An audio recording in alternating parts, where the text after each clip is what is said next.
कोई हिंदू मुस्लिम हुई क्या जब से मोदी जी आए हैं? कोई हिंदू मुस्लिम राइट्स हुआ क्या? वो उनके ही भड़काए हुए जो लोग हैं वही उल्टी सीधी बातें करके कोई झगड़े पकड़े कर लेते हैं या मॉब लिंचिंग हो जाती है। अदरवाइज ऐसा कुछ नहीं है।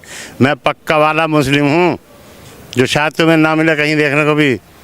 पक्के वाले हो आप? पक्का वाला मुस्लिम, नॉट मुसलमान, नॉट हनफी शाफी मालकी हमली, ना कोई सुन्नी टुन्नी पुन्नी, कुछ नहीं, मुस्लिम। और मोदी को कह रहे हो कि बनेगा? तो मोदी तो अल्लाह का बंदा है, वो कोई किसी और का बंदा है क्या? भगवान अल्लाह भगवान दो हैं क्या? एक ही तो है, एक ही हमारे माता पिता हैं, एक ही माता पिता की संतान है हम, सगे बहन भाई हैं, सौतेले नहीं हैं। हिंदू मुसलमान बाद में हैं हम। जो मोदी है ना, इंडिया के लोगों के लिए वो बाइस रहमत बना हुआ है। वो अपना आप दूसरों पर निछावर करने के लिए आते हैं ताकि वो अपनी मेहनत को दूसरों पर लुटाएं और अपनी मेहनत करके मुल्क को ऊंचा बनाएं। मैं ना सऊदीया गया था, मुझे इंडिया मिला। अच्छा। वो कहता है हमारी हुकूमत इतना फैसिलिटेट करती है हमें कि आप सोच भी नहीं सकते। ठीक हो गया। ये मोदी को कहते हैं बुरा कहते हैं, लेकिन हमें हमारे यहाँ बुरा कहते हैं, लेकिन हमें कोई तंग नहीं करता। वहाँ पे गुजरात में वो मुस्लिम था। मैं बैठ के डिबेट हुई उसके साथ। अच्छा। 1 घंटा बैठा था उसके साथ। मैं कहता है कोई परेशानी नहीं है हमें, पहले सारा थे आपको, इससे मसला ही कोई। दोस्तों, मोदी जी की लोकप्रियता तो पूरी दुनिया के अंदर है, लेकिन सबसे बड़ी बात ये है कि अब ये धीरे धीरे मुसलमानों में बहुत तेजी से बढ़ती जा रही है। ये देखकर एक तरफ तो कांग्रेस बहुत परेशान है, विरोधी पार्टियां, और दूसरी तरफ सबसे ज्यादा परेशान है पाकिस्तान, क्योंकि वो ये हैरान है कि मुसलमान जो है वो मोदी जी की इतनी तारीफ क्यों कर रहे हैं। दोस्तों, सच्चाई ये है कि मोदी जी ने कभी भेदभाव नहीं किया। मोदी जी ने ये नहीं किया कि मुसलमानों के घर जला दो, जैसे इन हरामजादों ने हिंदुओं के साथ किया था अत्याचार। जिस तरह विरोधी पार्टियां थी, इन्होंने सारी जिंदगी हिंदुओं को दबा के रखा था, लेकिन मोदी जी ने मुसलमानों को दबाया नहीं है। हाँ, हिंदुओं को उठाया जरूर है, लेकिन मुसलमानों को भी कभी तंग नहीं किया। आप देख लीजिए, योगी जी अगर वहां पर मुसलमानों के घर तोड़ते हैं जो गलत काम करते हैं, तो हिंदुओं के भी घर तोड़ते हैं जो गलत काम करते हैं। दोस्तों, भेदभाव यहाँ नहीं है। अब परेशानी इनको इसी चीज की हो रही है कि मुसलमान सच्चाई जान गए हैं और वो मोदी जी की तारीफ कर रहे हैं। अब सबके पेट उधर तो होने ही होना है। आप भी कमेंट्स करके बताइएगा आप क्या कहते हैं इस बारे में। वीडियो को लाइक और चैनल को सब्सक्राइब जरूर कीजिएगा। Thank you very much. कोई हिंदू मुस्लिम हुई क्या जब से मोदी जी आए हैं? कोई हिंदू मुस्लिम राइट्स हुआ क्या? वो उनके ही भड़काए हुए जो लोग हैं वही उल्टी सीधी बातें करके कोई झगड़े पकड़े कर लेते हैं या मॉब लिंचिंग हो जाती है। अदरवाइज ऐसा कुछ नहीं है। मैं पक्का वाला मुस्लिम हूँ, जो शायद तुम्हें ना मिले कहीं देखने को भी। पक्के वाले हो आप? पक्का वाला मुस्लिम, नॉट मुसलमान, नॉट हनफी शाफी मालकी हमली, ना कोई सुन्नी टुन्नी पुन्नी, कुछ नहीं, मुस्लिम। अल्लाह का बंदा और नबी सल्लल्लाहु अलैहि वसल्लम का उम्मती, कुरान हदीस का मानने वाला फ़कत। और मोदी को कह रहे हो कि बनेगा? तो मोदी तो अल्लाह का बंदा है, वो कोई किसी और का बंदा है क्या? भगवान अल्लाह भगवान दो हैं क्या? एक ही तो है, एक ही हमारे माता पिता हैं, एक ही माता पिता की संतान है हम, सगे बहन भाई हैं, सौतेले नहीं हैं। हिंदू मुसलमान बाद में हैं हम। ये सब लोगों ने इसे कांग्रेस के बीज हैं ये। कांग्रेस तो यही कहती है कि अरे जो हमने सब बकवास है, हम तो यहीं जी रहे हैं। इसकी सबसे भाई, इतनी हम मतलब तो दिक्कत क्यों है? आप गुस्सा क्यों हो रहे कांग्रेस? मैं कांग्रेस ही था, मैं कांग्रेस था, मेरे बाप दादा कांग्रेस ही थे बाई बर्थ। अच्छा, बताओ क्या कहोगे अब? फिर क्या दिक्कत आई? मोदी ने कोई पैसे नहीं दे दिया, ना उन्होंने मुझे पैसे दिए थे। ये अब पैसे ना दिए तो मैं इसलिए बुराई कर रहा हूँ। मैंने फेस किया ना उस चीज़ों को। तो आपने फर्क महसूस किया? बिल्कुल, बहुत बड़ा फ़र्क है भाई, बहुत बड़ा फ़र्क है। मेरे कहने से मोदी जी ने मेरे शहर बिजनौर की कस्बे में सहसपुर में एक मस्जिद का काम कराया जो 25 साल से अटका हुआ था। इस बार तो कह रहे गठबंधन सारा एकजुट होके मोदी की कुर्सी हिला के रहेंगे। ऐसी की तैसी साले गठबंधन की देख लगे हम अल्लाह वाले हैं।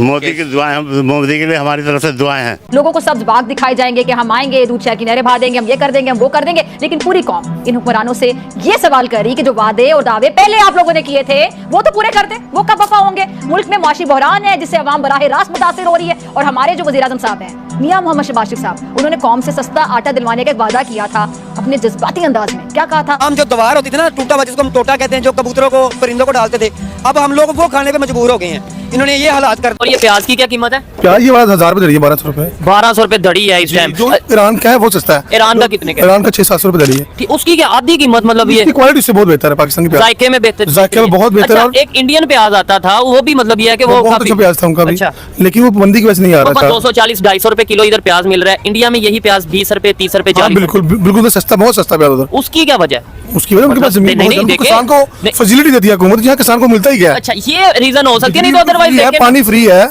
अच्छा। फुल फैसिलिटी फ्री है यहाँ। मैं ना सऊदीया गया था, मुझे इंडिया मिला है। अच्छा। वो कहता है हमारी हुकूमत इतना फैसिलिटेट करती है हमें कि आप सोच भी नहीं सकते। ठीक हो गया। ये मोदी को कहते हैं बुरा कहते हैं, लेकिन हमें हमारे यहाँ बुरा कहते हैं। बुरा कहते हैं, लेकिन हमें कोई तंग नहीं करता। वहाँ पे गुजरात में वो मुस्लिम था। मुस्लिम था, मैं बैठ के डिबेट हुई उसके साथ। अच्छा। 1 घंटा बैठा था उसके साथ में, कहते हैं कोई परेशानी नहीं है हमें, पहले सारा थे, आपको इससे मसला ही। इतनी ज़रूरी समझती हैं इस टाइम में जहां पाकिस्तान की economy day by day down होती जा रही है। सुनने में आ रहा है कि भारत की एक कंपनी टाटा जो है उसकी नेटवर्थ पूरे पाकिस्तान के जीडीपी के बराबर आ गई है।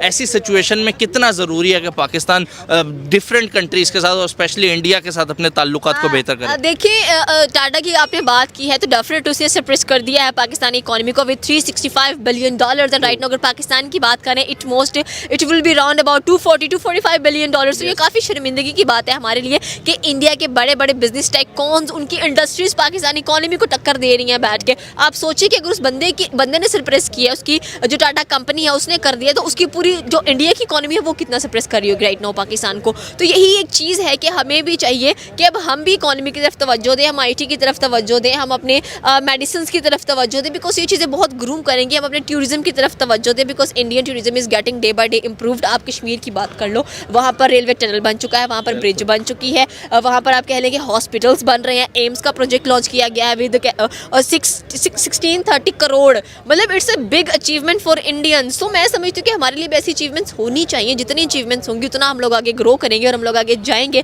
अब जबकि फाइनली पाकिस्तान में गवर्नमेंट आ चुकी है तो आई होप्स हो कि जो हमारे यूथ हैं वो मुल्क छोड़कर बाहर ना जाएं, बल्कि पाकिस्तान में स्टे करें एंड यहाँ पर बिजनेस करना प्रेफर करें। अफगानिस्तान को भी मुस्लिम उम्मा, ईरान भी मुस्लिम उम्मा हमारे साथ खड़े हों भाई, ये क्या बात है? या तो वो अच्छे मुस्लिम नहीं या हम अच्छे मुस्लिम नहीं जो वो इंडिया के साथ रिलेशन बेहतर कर रहे हैं। ये सवाल है, तो इसका क्या जवाब?